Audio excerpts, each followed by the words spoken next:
It was the morning of September 3, 2020 in Savannah, Georgia, when a storm began to brew, both in the sky and in the life of Eliza Kerrigan. Outside, Hurricane Donovan was inching toward the southeastern coastline, its outer bands already darkening the morning light. Inside her modest townhouse, Eliza Kerrigan, 38 years old, was wrapping up a quick message on her phone. "Do you have enough bottled water and dry snacks for the kids?" she typed to her ex-husband Miles Kerrigan before grabbing her keys. That day, Eliza had a packed schedule.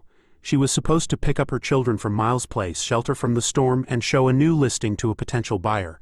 She had even promised to stop by her office to drop off some paperwork, but she would never make it to any of those destinations. At 7:12 a.m., Eliza was caught on a neighbor's doorbell camera stepping out of her red Lexus SUV in heels and a windbreaker. She held her phone in one hand, a water bottle in the other. Then nothing, she vanished. As Donovan's winds picked up speed and rain began to pummel the streets, Eliza Kerrigan's presence was wiped from the world as completely as footprints in a storm. Eliza May Kerrigan was born on November 12, 1981 in St. Augustine, Florida. Her early life was far from easy. Raised by her parents, Danielle and Curtis Kerrigan, both of whom battled substance abuse, she learned instability before she could write her own name. By the time she turned 10, Eliza was living with her paternal grandmother, Ruth Kerrigan, after both her parents died just weeks apart. Curtis from a heroin overdose, Danielle from what the coroner ruled an accidental mix of prescription drugs and alcohol. Despite her difficult upbringing, Eliza was resilient. With her striking green eyes and naturally curly dark hair, she had a presence that could light up a room, and a laugh that disarmed even the sternest adults. She worked hard, studied harder, and won a partial scholarship to a regional college where she studied hospitality and tourism. By 2002, Eliza had landed a job as a flight attendant for Atlantic Airlines. The position was perfect for her. She was adventurous, curious, and naturally empathetic. She traveled across the country and even parts of Europe, collecting experiences and stories like souvenirs. In 2006, while on a layover in Charleston, Eliza met Miles Kerrigan. He was 7 years older, tall and reserved, with a dry sense of humor and a quiet, calculating presence. Miles worked as a logistics coordinator for a shipping company, and despite his introverted nature, he was undeniably charming when he wanted to be. They began dating long distance and married the following year. In 2009, they welcomed their first child, Madeline, and 2 years later a son, Julian. At first, it seemed idyllic. Eliza was thriving at work, Miles had been promoted, and their children were healthy and bright. But beneath the polished surface, cracks were spreading. Miles' temper, once only a flicker, began to burn hotter. He struggled with jealousy, particularly during Eliza's frequent travel. He'd accuse her of affairs, never with evidence, always with certainty. Eliza, by contrast, tried to make things work. Friends described her as too patient and always trying to see the good, but patience had its limits. In early 2019, after 13 years in the sky, Eliza made a drastic change. She left Atlantic Airlines and joined her uncle's boutique real estate firm, Kerrigan and Gold Realty in Savannah. She wanted to be home more for her children, and as she admitted to close friends, just in case I have to fight for them. In February 2020, Eliza filed for divorce. Court records later showed she cited irreconcilable differences, but private texts to her cousin and lifelong friend Melissa Graves painted a different picture. In one message, Eliza wrote, "He thinks I'm cheating again. I can't live like this. It's like walking on glass with him every single day." On March 18, Eliza called 911. According to the police report, she claimed Miles had threatened to take the kids and disappear if she didn't stop the divorce. The report was marked as non-criminal, and no arrest was made, but to Eliza it was a turning point. Though the separation was official by May 2020, the custody agreement remained in limbo. Technically, Miles still had equal legal rights to the children. Still, Eliza tried to keep things civil.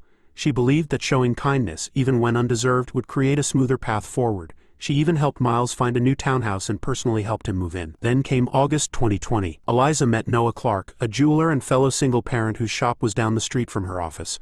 Noah was outgoing, witty, and deeply respectful.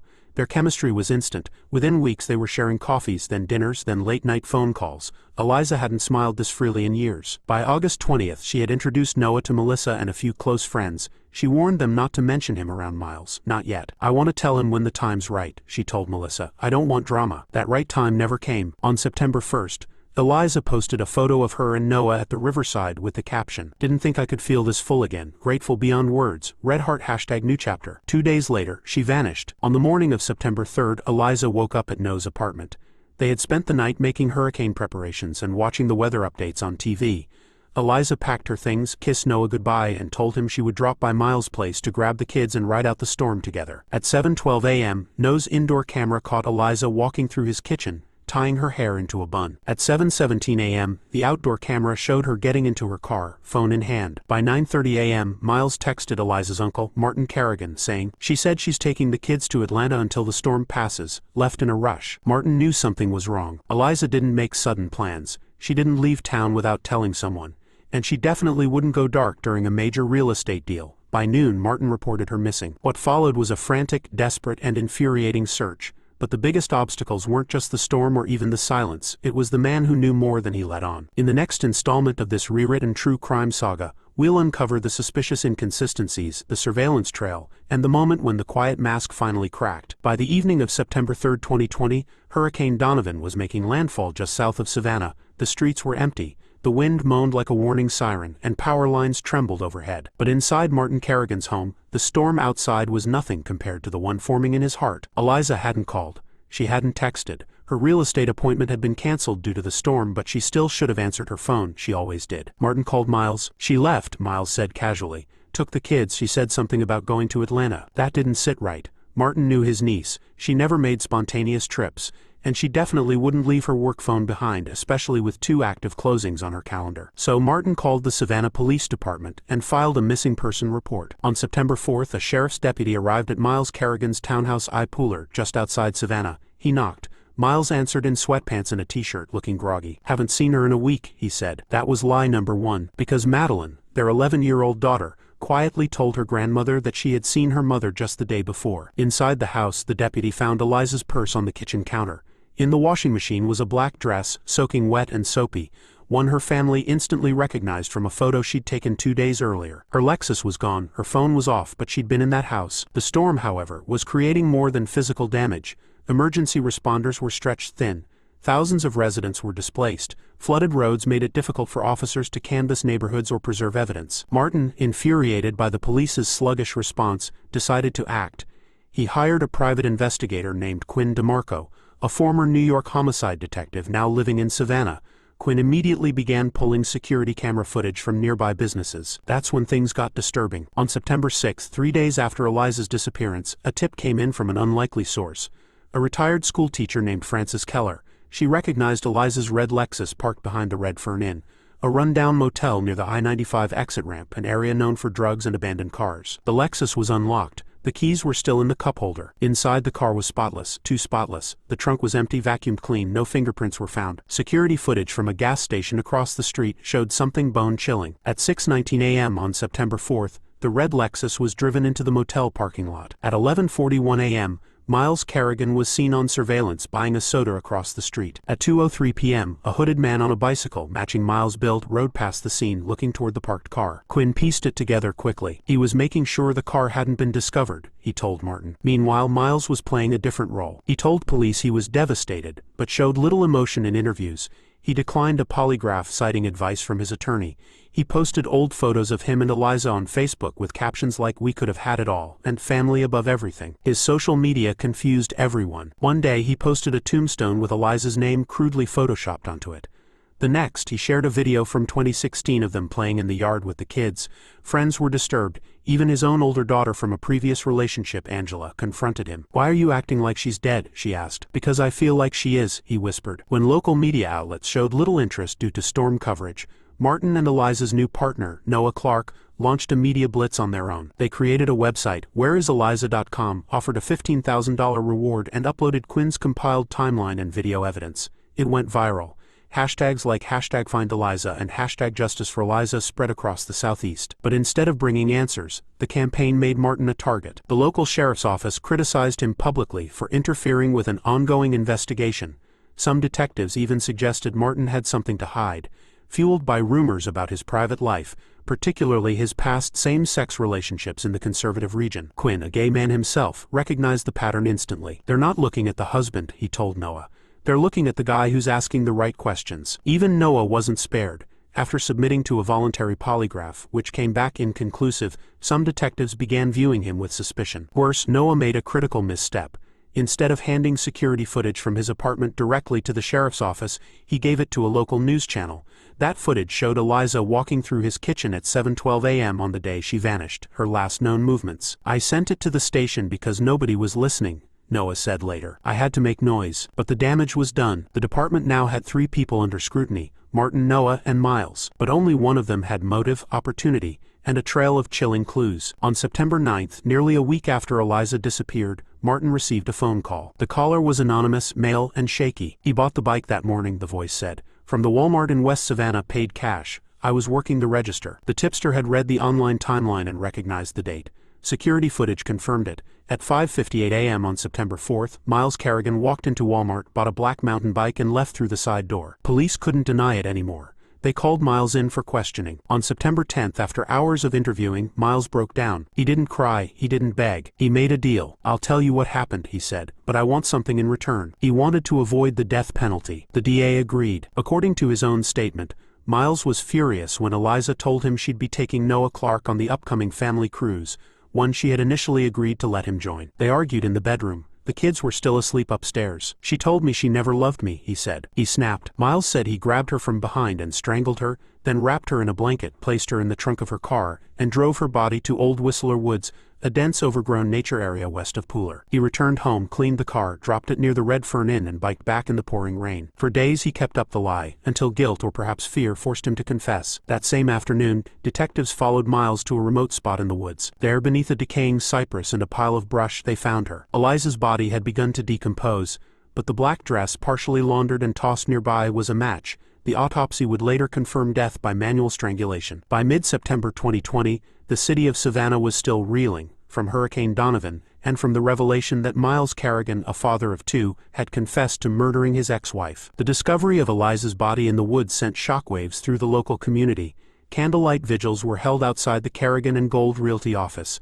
Photos of Eliza smiling with her children were taped to storefronts across the historic district. But even as the public grieved, the legal system moved slowly. On September 14th, Miles Kerrigan was officially charged with first-degree murder. Bail was set at $500,000, an amount he couldn't afford. He was booked into Chatham County Detention Center, where he awaited trial. Prosecutors were furious. The plea deal struck to avoid the death penalty had tied their hands. We made that deal because without a body, there might have been no trial at all, the district attorney later said. We needed that closure for the children. But many, especially Eliza's family, were outraged. Martin Kerrigan, who had helped raise Eliza after her parents' deaths, was devastated.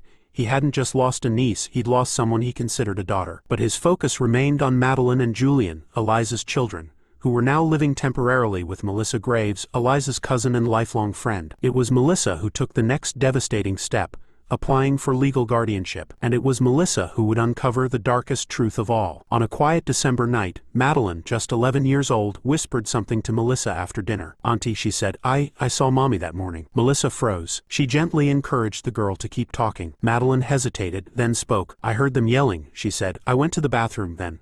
I saw Daddy push her down on the bed. He put his hands on her face. She looked at me and then she stopped looking. Then Miles turned and saw Madeline standing there. He told me to go upstairs, she whispered, and never tell anyone. Melissa sat in stunned silence. Then she cried. Then she called the police. Madeline was placed into immediate trauma counseling.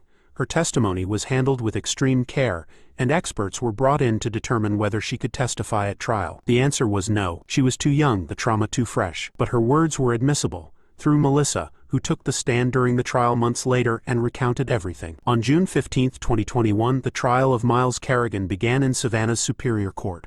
Reporters from across the Southeast filled the benches. The case had become a national story, equal parts tragedy and horror. Miles pleaded not guilty to first-degree murder despite his confession. His defense team claimed that Eliza's death had been accidental, the result of a consensual encounter gone wrong.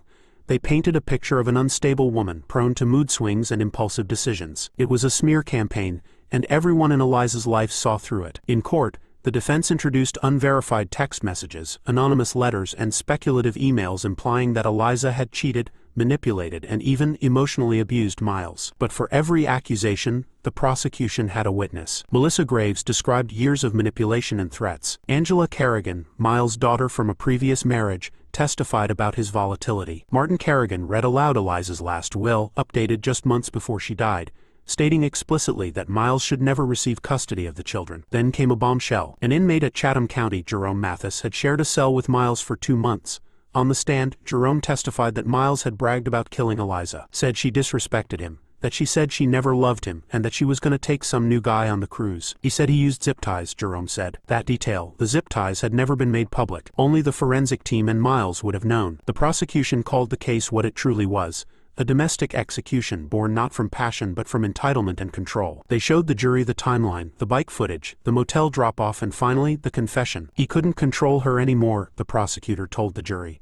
So he ended her. On June 20, 2021, after just 3.5 hours of deliberation, the jury returned its verdict: guilty of first-degree murder. When the judge asked if Miles had anything to say, he only said, "I just wanted her to love me again." The courtroom was silent. The sentence, 50 years in prison, eligible for parole in 25. Eliza's family was devastated. Martin wept openly. Melissa refused to look at Miles. Outside the courthouse, reporters asked if the sentence felt like justice. "Justice would have been Eliza walking through my front door again," Martin said. This is survival." In July 2021, Melissa Graves was granted full legal custody of Madeline and Julian. Some sources said she and Eliza had once dated in college. Others described them as soul sisters. Whatever the truth, Melissa was now the closest thing to a mother the children had. She vowed to raise them the way Eliza would have wanted, with love, laughter, and absolute safety. After the trial ended in June 2021, the media vans left Savannah. The courthouse quieted, the national headlines moved on. But inside a modest 2-story home in the Ardsley Park neighborhood, Madeline and Julian Kerrigan were learning how to live again. Their lives had been split cleanly in half, before and after. Before, there was bedtime reading, school plays, and their mom's blueberry pancakes. After, there was trauma therapy, supervised counseling, and the slow, careful rebuilding of something that resembled normal. Melissa Graves, now their legal guardian, was doing what no one ever expects to do: raise 2 children whose mother had been murdered by their father. She wasn't a mother by blood, but she became one by conviction. Eliza's will had named her as the children's emergency guardian, a decision Eliza had made just 4 months before her death. Melissa honored that with fierce loyalty. She changed nothing about the kids' bedrooms. She preserved Eliza's scent on her pillowcases. She hung a photo of Eliza in the hallway, eye level with the children. Every night, Melissa tucked them in with the same quiet words: "Mommy loves you, and I'm here always." In the months following the verdict, Savannah held its breath. Local organizations began hosting domestic violence awareness forums, using Eliza's case as a grim reminder of what often hides behind closed doors. The Chatham Women's Resource Center saw a 40% increase in calls after Eliza's story aired nationally on 60 Minutes. For many, the case raised the same terrifying question: if a woman like Eliza, smart, prepared, and strong, could be murdered by her ex, who else is at risk? The truth? More than most people wanted to admit. For Martin Kerrigan, Eliza's uncle, grief didn't end with the funeral. It didn't end with the trial. He channeled his pain into action, founding the Eliza Project, a nonprofit dedicated to helping women safely exit abusive relationships. He organized fundraising galas, lobbied for legislation, and collaborated with shelters across Georgia. One of the laws he pushed for, the Protective Custody Clause, aimed to automatically suspend custodial rights for parents named in verified domestic abuse reports, even before charges were filed. It passed in April 2022. Martin called it Eliza's Law. Noah Clark, Eliza's boyfriend at the time of her death, disappeared from the spotlight shortly after the trial. He gave one brief interview to the Savannah Tribune, then moved out of state. In his words, "I didn't just lose her. I lost the version of myself that believed in safety." Privately, Melissa shared that Noah still sent birthday cards to the children. He signed them from a friend who loved your mommy very much. But he never returned to Savannah. Madeline grew quieter. She rarely spoke about her mother except in therapy. Her drawings, once filled with castles and horses, turned darker. Storm clouds, black windows, a house with no door. Julian, still only 8, struggled with nightmares. He asked Melissa nearly every night, "Will someone take you away too?" Melissa, holding back tears, always answered, "No one's taking me anywhere." Therapists called it anticipatory trauma, a fear of the next abandonment. Eliza's former co-workers at Kerrigan and Gold Realty kept her office exactly as she left it. Photos of the kids, a motivational quote above her desk: "Rise, even if your knees shake." Clients sometimes walked past and asked, "Is she out today?" Staff would gently reply, "She moved on, she's in a better place." In early 2023, Martin received a letter from Miles Kerrigan, sent from the Georgia Correctional Facility in Macon. It was handwritten, shaky, 4 pages long. He apologized. He claimed to be haunted by visions of Eliza. He begged for forgiveness, not from Martin but from the children. He ended the letter with, "Please tell them I still love them, that's all I have left." Martin never responded. He burned the letter in his backyard fire pit. "My job is to protect them," he told Melissa, "not confuse them." By late 2023, Madeline joined her middle school's art club. She painted a mural in the hallway titled "Light After Storm." It depicted a mother and 2 children standing beneath a sunflower. Julian started writing letters to Eliza, placing them in a shoebox beside his bed. he never showed them to anyone. They were healing, not quickly, not completely, but healing. She didn't leave behind millions or monuments or best-selling books. She left behind a daughter who knows her mother fought for her until the end, a son who remembers her songs, a cousin who became a guardian, a city that changed its laws, and a truth that echoes louder than any obituary. Even in the face of control, cruelty, and violence, there is courage. Even in tragedy, there is legacy. It's September 2023. 3 years have passed since Eliza Kerrigan was stolen from the world. In the quiet suburbs of Savannah, life has slowly reshaped itself around the loss. The shock has softened, but the pain has never truly gone away. It lingers in everyday things.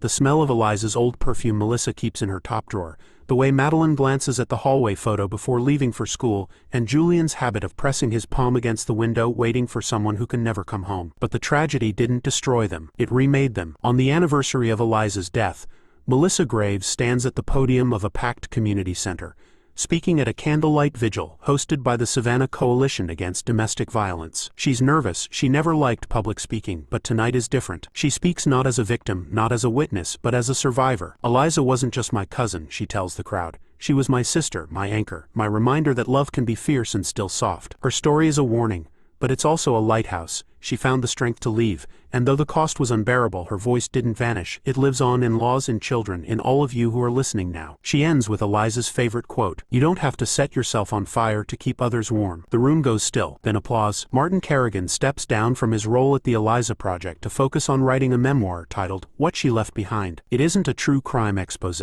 It's a love letter to Eliza, to the children, and to every man who never learned how to protect what mattered most. The first line reads, "She never made the news when she was alive. That's the part I'll never forgive." He donates 100% of the book proceeds to shelters across the Southeast. Thanks to bipartisan support and years of advocacy, Eliza's law is adopted by 2 more states, South Carolina and Mississippi.